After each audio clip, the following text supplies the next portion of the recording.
네, 우리는 고통을 당할 때에 하나님이 일하시지 않는 것처럼 느낄 때가 있습니다. 그래서 시편 기자의 고백처럼 하나님은 어디 계십니까? 이렇게 질문합니다. 그리고 우리의 삶 가운데서도 예상치 못한 어려움을 겪을 때 우리는 어떻게 합니까? 하나님 어디 계시죠? 하나님 저를 버리신 것입니까?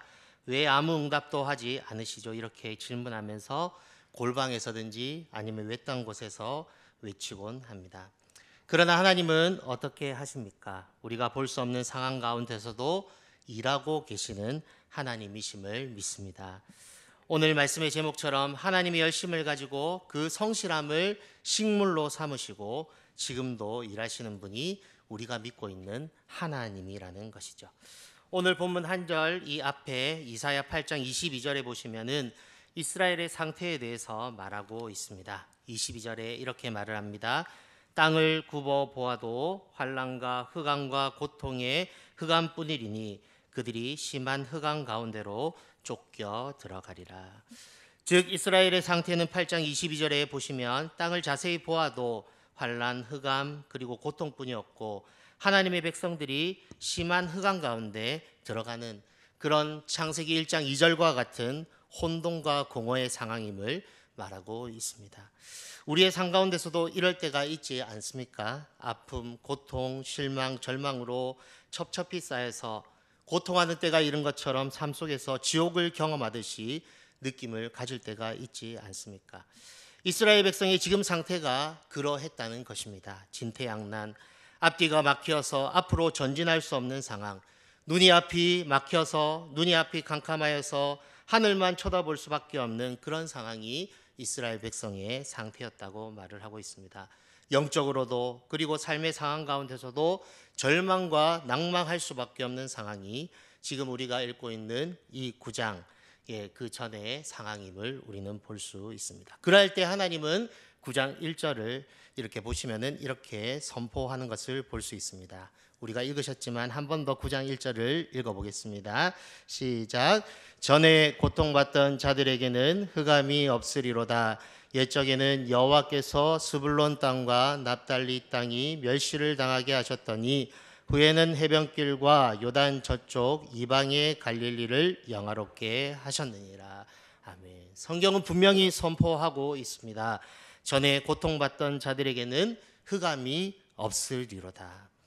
이 말을 어떤 순간에 하고 있습니까? 8장 22절 말씀에 비춰보면요, 삶 속에 희망이 없을 때, 칠흑같이 어두울 때, 앞이 캄캄하여서 보이지 않을 그때에 하나님은 이사야의 입을 통하여서 이렇게 말씀하고 있다는 것입니다. 이제 흑암이 없으리로다.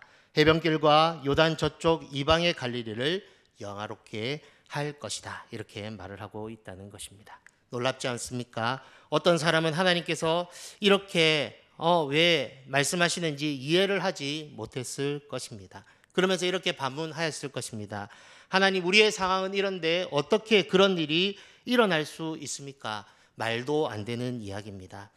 이렇게 말을 하는 사람도 있었을 것입니다. 그러나 사랑하는 여러분, 하나님은 오늘 이렇게 말씀하십니다. 우리의 상황이 아무리 흑암과 같고 앞이 캄캄하여서 앞을 볼 수 없고 또 위만 봐야 되는 그런 상황일지라도 흑암이 이제 없어질 것이고 영화롭게 할 것이다. 이렇게 선포하고 계시다는 것이죠.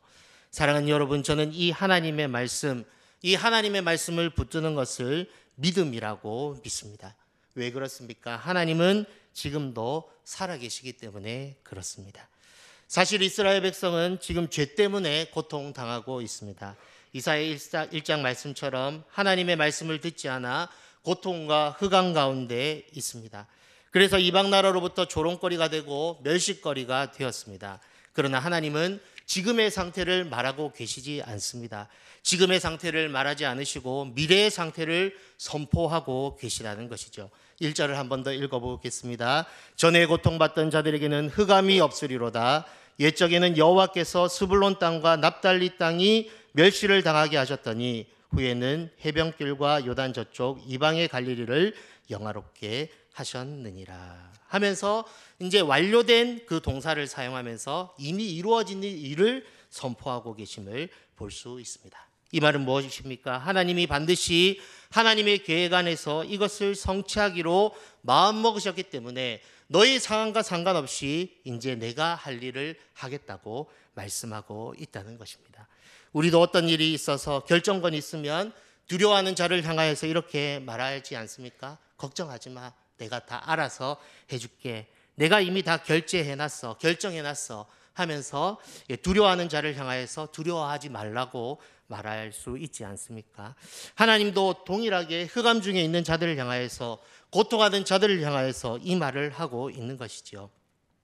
미래의 상태에 이 모든 일이 일어날 것이지만 내가 이미 이루어놨다고 선포하고 계시는 것입니다. 그렇기 때문에 너는 두려워하지 말고 흑암이 없어질 것이다, 영화롭게 할 것이다, 이렇게 선포하고 있다는 것입니다. 사랑하는 여러분, 저는 이것을 은혜라고 말하고 싶습니다.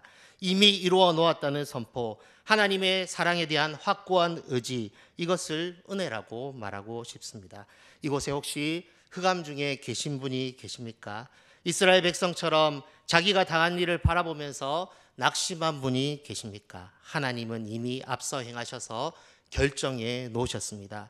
전에 고통받던 자들에게 고통이 없으리로다, 내가 너를 영화롭게 하리라 하면서 확정된 선포를 지금 하고 계시다는 것입니다. 우리는 이 사실을 믿어야 됩니다. 하나님이 이미 하나님의 열심을 가지고 행하고 계신다, 이미 이루시고 영광을 받으실 것이다, 이것을 믿어야 될 줄로 믿습니다. 우리가 2024년 마지막 주 주일 오후 예배를 드리면서 이 믿음을 마음에 새겼으면 좋겠습니다. 하나님의 열심으로 지금도 일하고 계신다. 우리 교회를 향하여서, 개인을 향하여서, 나라를 향하여서 하나님께서 일하고 계신다. 우리 앞에 흑암이 있지만, 우리의 눈에는 캄캄한 밖에 보이지 않지만 하나님께서는 하나님의 열심으로 지금 일하고 계신다. 이 믿음으로 나아갈 때 2024년도를 잘 마무리할 수 있고 2025년도를 힘차게 시작하게 될 줄로 믿습니다. 우리 옆에 분들에게 한번 인사했으면 좋겠습니다. 전에 고통받은 자에게 흑암이 없으리로다. 너무 길잖아요. 그냥 기니까 옆에 분들에게 흑암이 없어질 것입니다. 네, 그리고 한 번 더 고백하겠습니다.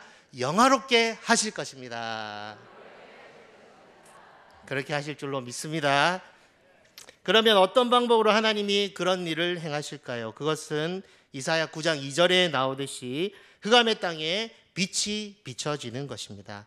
오늘 읽은 본문에서는 그 빛을 6절 말씀에 한 아기를 통하여서 성취하신다고 말을 하고 있습니다. 우리는 이 내용에 대해서 너무 잘 알고 있습니다. 구속사적으로 보면요, 예수 그리스도를 통하여서 흑암에 앉은 백성이 그 흑암에서 자유를 누리게 된다는 말씀입니다. 그러나 이 한 아기의 남으로 이렇게 태어남으로 빛이 비춰진다, 이거 예수 그리스도에 대해서 말하지만 더 나아가서는 교회를 통하여서 하나님의 빛을 흑암 가운데 비추어서 자유와 이 땅에 행복을 주실 것이라는 예언의 메시지도 되기도 합니다. 왜냐하면 예수님이 교회의 머리가 되시고 예수님을 믿고 따르는 사람을 통하여서 하나님의 일을 성경을 보면 그대로 성취하고 계시고 지금도 성취하고 계시기 때문에 그렇습니다. 예수님은 교회에 놀라운 권위를 허락해 주셨습니다. 신약 성경에 보시면 마태복음 16장 18절에 너는 베드로라, 내가 이 반석 위에 내 교회를 세우리니 음부의 권세가 이기지 못하리라 말씀하셨고, 마태복음 28장 19절 20절에 보면은 너희는 가서 모든 민족을 제자로 삼아 아버지 아들과 성령의 이름으로 세례를 주고 내가 너에게 분부한 모든 것을 가르쳐 지키게 하라. 볼지어다 내가 세상 끝날까지 너희와 항상 함께 있으리라는 이 말씀을 통하여서 이 한 아기의 그 빛이 교회를 통하여서 이 땅 가운데 비춰짐을 성경을 보면은 알 수 있습니다. 하나님은 한 아기를 통해 흑암에 앉은 백성에게 고통이 없는 날을 약속하시고 그 빛 대신 아들을 통해 그것을 성취할 것이다라고 말씀하고 있습니다. 그것은 왜 그렇습니까? 7절 말씀을 보시면은 그 말씀이 나오는데 한번 같이 읽어보겠습니다. 시작. 그 정사와 평강의 더함이 무궁하며 또 다윗의 왕자와 그 나라에 군림하여 그 나라를 굳게 세우고 지금 이후로 영원히 정의와 공의로 그것을 보존하실 것이라. 만군의 여호와의 열심히 이를 이루시리라. 아멘. 7절 말씀처럼 여호와가 흑암에 앉은 사람을 향한 열심, 즉 사랑을 가지고 계시기 때문에 이 일이 성취될 것이다 이야기하고 있다는 것이죠. 그러기에 우리는 흑암 가운데 있으면서도, 고통 가운데 있으면서도 예수님을 통하여서 일하실, 또한 교회를 통하여서 이루실 그 하나님을 바라보고 소망을 가져야 될 줄로 믿습니다. 왜 그렇습니까? 하나님은 지금도 살아계시고 하나님의 열심으로 지금도 일하고 계시기 때문입니다. 우리가 열심히 일하는 것 같죠? 교회에서 열심히 누구보다도 일하는 것 같죠? 하나님의 사역을 통해서 하기 위해서 열심히 밤낮 쉬지 않고 일하는 것 같죠? 그러나 그것보다 더 열심히 일하시는 분이 누구시냐? 하나님이라는 사실을 우리는 기억해야 됩니다. 오늘 우리가 보고 있는 이 선포는요, 예수님이 오시기 740년 전에 선포된 말씀입니다. 그래서 수많은 사람들이 이 일이 어떻게 일어날 수 있느냐, 흑암 가운데 있는데 우리의 상황은 전혀 보이지 않는데 하나기가 어떻게 나타나서 이 일이 일어날 수 있느냐, 이렇게 많은 사람들이 생각했습니다. 그래서 우리의 현실을 봐라, 무슨 말이냐, 어떻게 우리 가운데 이 놀라운 기이한 일이 일어날 수 있겠느냐, 이렇게 반문하면서 말했을 것입니다. 그러나 740년 후에는 어떻게 되셨습니까? 예수님의 오심으로 이사야가 전한 말씀이 그대로 마태복음 4장 14절 16절에 보면 성취되는 것을 볼 수 있습니다. 이는 이사야를 통하여 하신 말씀을 이루려 하심이라. 일렀으되 스불론 땅과 납달리 땅 요단강 저편 해변길과 이방의 갈릴리여, 흑암에 앉은 백성이 큰 빛을 보았고 사망의 땅과 그늘에 앉은 자들에게 빛이 비치었도다 하면서 하나님께서 예수 그리스도의 오심을 통하여서 하나님의 그 일이 성취되었음을 볼 수 있습니다.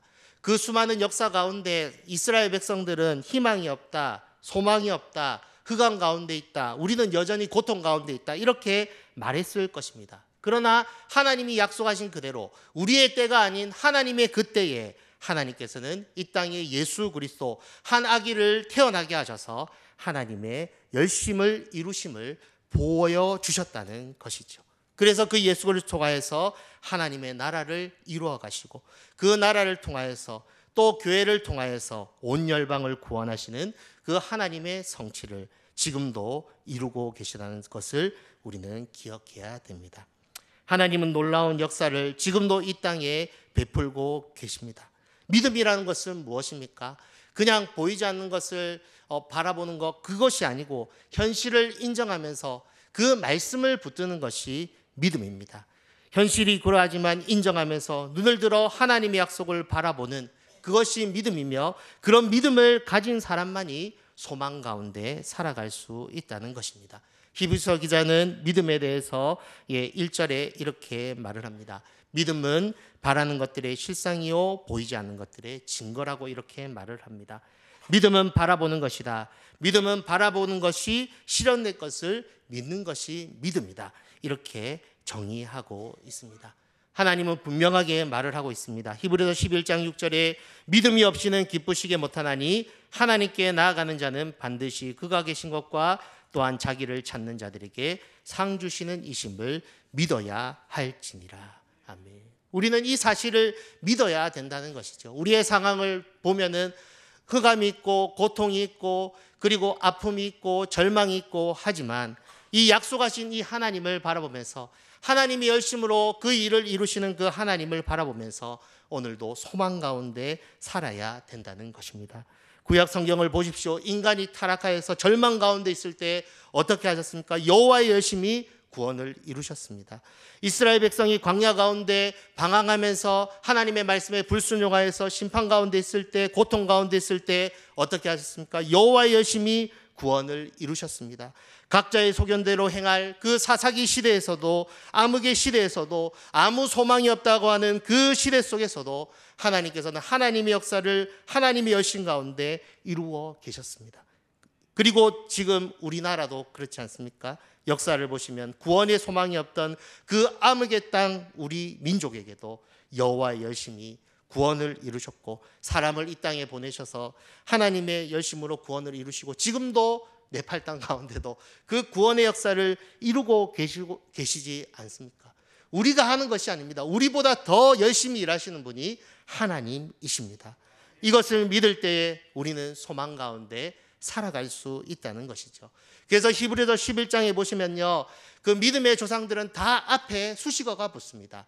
믿음으로 누구는, 믿음으로 누구는, 믿음으로 누구는 하면서 믿음으로 하나님의 열심을 바라보았던 자들이 하나님의 구원의 소망을 보았다고 성경은 우리 가운데 말하고 있다는 것입니다.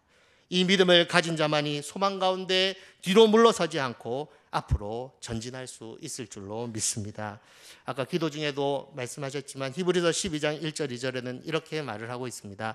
이러므로 우리에게 구름같이 둘러싼 허다한 증인들이 있으니 모든 무거운 것과 얽매이기 쉬운 죄를 벗어버리고 인내로서 우리 앞에 당한 경주를 경주하며 믿음의 주여 또 온전하게 하시는 이인 예수를 바라보자.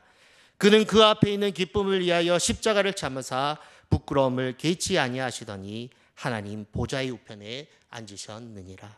예수님 당시 생각해 보십시오. 예수님께서 그 사람들로 인해서 조롱받고 핍박당하고 그 다음에 모함당하고 할 때 소망이 보였겠습니까? 그러나 예수님은 소망의 눈을 들어 보시고 그 길을 가셨다는 것입니다.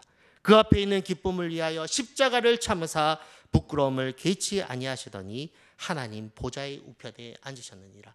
소망을 가지고 하나님의 약속을 붙잡고 한 걸음 한 걸음 걸어가다 보니까 마지막에 하나님께서 살리셔서 하나님 보좌의 우편에 앉으시는 그 놀라운 일들을 그 예수님 스스로 경험하셨다는 것입니다. 사랑하는 여러분, 하나님의 살아계심을 믿으십시오. 그리고 그의 말씀이 성취될 것이라는 소망을 기대하십시오.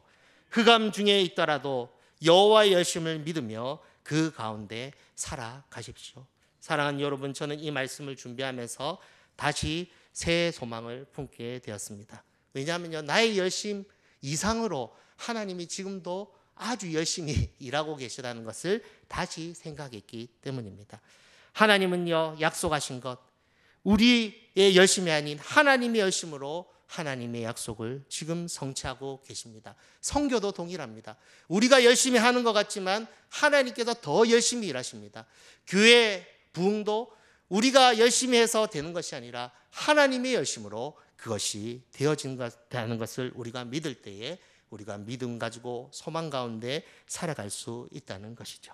성경은 그 한 아기의 6절에 대해서 6절에 이렇게 말을 하고 있습니다. 이는 한 아기가 우리에게 낳고 한 아들을 우리에게 주신 바 되었는데 그의 어깨에는 정사를 메었고 그의 이름은 기묘자라 모사라 전능하신 하나님이라 영존하시는 아버지라 평강의 왕이라 할 것입니다. 한 아기에 대해서 말을 하는데 기묘자 모사라, 이 말은 무엇입니까? 기적과 같은 우리가 생각하지는 못하는 방법으로 하나님의 뜻을 이룬다는 것을 그 이름 속에 내포하고 있습니다. 하나님은 언제나 그렇게 일을 하십니다. 우리의 생각, 우리가 계산해서 우리가 예측할 수 있는 상황으로 하나님 일하시지 않고요, 언제나 기이한 방법으로 일하시는 분입니다. 하나님의 아들인 그분이 어떻게 이 땅에 인간의 몸으로 올 줄 누가 알았겠습니까? 그러나 하나님은 인간이 상상할 수 없는 그 생각으로 이 땅에 예수 그리스도를 보내시고 인간이 되게 하시고 구원의 다리를 놓으시고 하나님의 구원을 이루셨습니다. 놀라운 일을 행하시는 분이 지금도 일하고 계시다는 것입니다. 몸된 교회도 그렇습니다. 세상의 논리로 보면은 소망이 없어 보입니다. 그러나 어떻습니까? 예수님 당시에도 그리고 역사 가운데서도 이제 끝이다, 이제 교회는 끝이다라고 말할 때 그곳에서부터 한 사람을 세우거나 또한 하나님께서 놀라운 그 변혁을 일으키셔서 새롭게 하시는 그 일들을 우리가 역사 가운데 볼 수 있습니다. 하나님은 언제나요, 우리가 끝이다, 소망이 없다 할 그때부터 하나님께서는 일하시기 시작합니다. 십자가를 통해 구원하시고 약함을 통해 정복하십니다. 역사가 이를 증명하고 우리의 삶 가운데 하나님은 그렇게 일을 하십니다. 그래서 이런 찬양이 있지 않습니까? 약할 때 강함 대신에 나의 보배가 되신 주 나의 모든 것, 쓰러진 나를 세우고 나의 빈잔을 채우네 주 나의 모든 것. 사랑하는 여러분, 흑암 가운데 있다고 낙심하지 마십시오. 신실하신 하나님을 붙잡고 그 말씀을 신뢰하며 하나님께서는 우리가 흑암과 고통과 앞이 캄캄함과 아무것도 될 수 없는 그 상황 가운데서도 예수님이 또 하나님이 신비한 방법으로 하나님의 약속을 이루신 것처럼 하나님의 열심으로 지금도 이루실 것이다. 이 믿음으로 나아갈 때 우리는 소망을 가지고 오늘도 살아갈 줄 믿습니다. 오늘 저는 여호와의 열심이라는 말씀의 제목으로 말씀드렸습니다. 오늘 잠시 하나님의 열심, 그 일을 말하고 이루는 그 하나님을 묵상하면 어떨까요? 우리가 흑암 가운데 있을지라도, 고통 가운데 있을지라도, 병중에 있을지라도, 사업이 안 되는 상황에 있을지라도, 취업이 안 되는 상황에 있을지라도 하나님의 열심으로 때 가운데 일하고 계시다. 그 하나님을 믿으면 어떨까요? 성경은 분명히 말합니다. 흑암 가운데 빛이 비춰질 것이다. 그것을 기대하라고 말하고 있습니다. 하나님이 너를 영화롭게 하고 영화롭게 할 것이다. 그렇게 말을 하고 있습니다. 그런데 문제는 무엇입니까? 그것이 잘 안 믿어진다는데 문제가 있습니다. 그럴 때 어떻게 해야 될까요? 예레미야 33장 3절에는 이렇게 말을 하고 있습니다. 너는 내게 부르짖으라. 내가 내게 응답하겠고 내가 알지 못하는 크고 은밀한 일을 내게 보이리라고 하면서 하나님께서는 하나님이 은밀한 일을 보이심으로 하나님의 일을 성취할 것을 말씀하십니다. 사랑하는 여러분, 나의 삶 가운데 하나님의 열심이 보이지 않을 때 기도하시기 바랍니다. 그리고 잠잠히 하나님이 열심히 어떻게 나를 또한 우리 공동체를 또한 국가를 이루어 가시는지 바라보시기 바랍니다. 하나님은 지금도 일하고 계십니다. 흑암 가운데, 고통 가운데, 절망 가운데, 낙심 가운데 하나님의 열심으로 지금도 일하고 계십니다. 이제 남은 2024년도 기도함으로 하나님의 열심을 바라보면 어떨까요? 오직 기도와 간구로 하나님께 나아가는 것은 어떨까요? 저도 저의 삶을 돌아보니까요, 제가 잘해서 되는 건 아니고 하나님의 열심으로 저를 이루고 또 이루어가고 계시더라고요. 사랑하는 여러분, 흑암 가운데 빛이 비추고 성취하시는 그 하나님, 지금도 여호와의 열심으로 일하고 계시는 그 하나님을 신뢰하면서 살아가기를 주의 이름으로 축복합니다.